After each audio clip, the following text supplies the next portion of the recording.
இதோ இந்த 100 படிகளை ஏறிச் சென்றால் ஒரு குன்றின் மீது கிழக்கு நோக்கி அழகிய கோயில் ஒன்று தென்படும். 1250 ஆண்டு பழமையான கோயிலில் நுழைந்ததுமே சிவபெருமான் தியான நிலையில் இருக்கும் பிரமிக்கும் காட்சியை காணலாம்.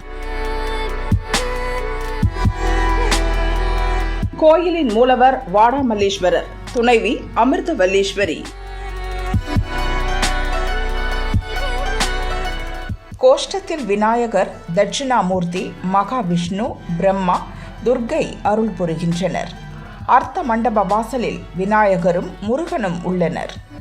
ஒருமுறை சிவபெருமானின் தரிசனம் வேண்டி ஸ்ரீராமன் தவம் இருந்தார்.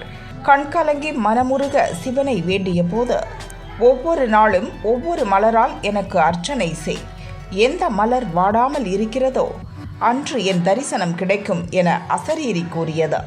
அதன்படியே செய்து வந்தார் ஸ்ரீராமன். ஒரு நாள் மல்லிகையால் சிவனை வழிபட்ட போது 3 நாள் ஆகியும் மலர் வாடாமல் அப்படியே இருந்தது. ராமனுக்கு சிவன் தரிசனமும் கிடைத்தது. இதனால் தான் சிவன் வாடாமல்லீஸ்வரர் என அழைக்கப்படுகிறார். 7ஆம் நூற்றாண்டில் 2வது நந்திவர்மன் என்ற பல்லவ மன்னன் கட்டிய கோயில் இது. இங்கு அனைத்து கடவுளும் உறையும் என்பதால் யுரகடம் என இந்த ஊர் அழைக்கப்பட்டது. பின்னர் ஒரகடம் என மருவியது. சிவபூஜை செய்த ராமன் காதில் மல்லிப்பூவை வைத்துக் கொண்டிருந்தாராம். எனவே சுவாமிக்கு அர்ச்சித்த மல்லிப்பூவை காதில் வைத்துக்கொண்டு பிரகாரத்தை வலம் வந்தால் காது தொடர்பான நோய்கள் நீங்கும் என்பது நம்பிக்கை. வாடாமல்லீஸ்வரருக்கு மல்லி மாலை சாத்தி அர்ச்சனை செய்தால் வேண்டுதல்கள் நிறைவேறுகிறது என பக்தர்கள் கூறுகின்றனர். கருப்பை கோளாறு நீண்ட ஆண்டு ஆகியும் குழந்தை இல்லாதவர்கள் தம்பதியாக வந்து மலையடிவாரத்தில் உள்ள தீர்த்த குளத்தில் நீராடி மஞ்சள் உடை அணிந்து மடியில் மல்லிகை சுமந்து வந்து சிவனுக்கு மாலை அணிவித்து வேண்டினால் வீட்டில் விரைவில் தொட்டில் சத்தம் கேட்பது உறுதி. இந்த கோயிலில் முக்கியமாக கவனிக்கப்பட வேண்டியவர் நந்தி. அவர் கொஞ்சம் வித்தியாசமானவர். ஒருமுறை நந்திக்கு தன்னுடைய புலித்தோலை பரிசாக கொடுத்தார் சிவபெருமான். ஆமாம், அதனால்தான் இங்குள்ள நந்தி தேவர் புலித்தோலுடன் காட்சி தருகிறார். இது போன்ற நந்தி தரிசனம் கிடைப்பது மிகவும் அபூர்வம். வாடாமல்லீஸ்வரரை தரிசித்தால் மனதில் உள்ள அத்தனை வாட்டத்தையும் போக்குவார். வாழ்க்கையை மல்லிகையாய் மலரச் செய்வார். அரகர மகாதேவா. இவ்வூரின் பெயர் உரகடம் எனும் ஒரு ஊர். இவ்வுரகடம் என்பது செங்கல்பட்டிலிருந்து சுமார் 12 கிலோமீட்டர் தொலைவில் உள்ளது. திருக்கழுக்குன்றத்தில் இருந்து சுமார் 5 கிலோமீட்டர் தொலைவில் மேற்கே நோக்கி உள்ளது. இத்திருத்தலத்தில் இறைவனின் திருநாமம் அமிர்தவல்லி அம்பிகா சமேத வாடாமல்லீஸ்வரர் என்று பெயர்.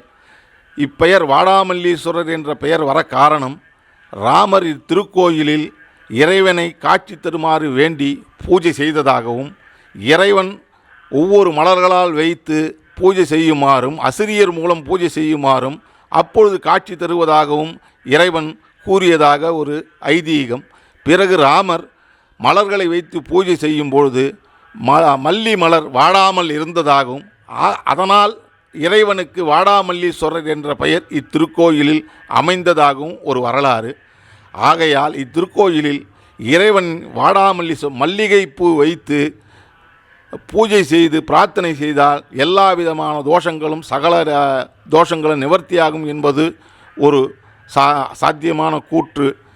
அது மட்டுமின்றி மேலும் இத்திருக்கோயிலில் பெண்கள் தடாகத்திலிருந்து மலர்களை வைத்து, மல்லிகை மலர்களை வைத்து திருக்கோயில் தடாகத்தில் குளித்துவிட்டு மஞ்சள் நிறை ஆடை அணிந்து திருக்கோயிலை 3 முறை வலம் வந்து இறைவனை பிரார்த்தனை செய்தால் சகல பாக்கியங்களும் உண்டாகும் என்பதும் ஒரு ஐதீகம்.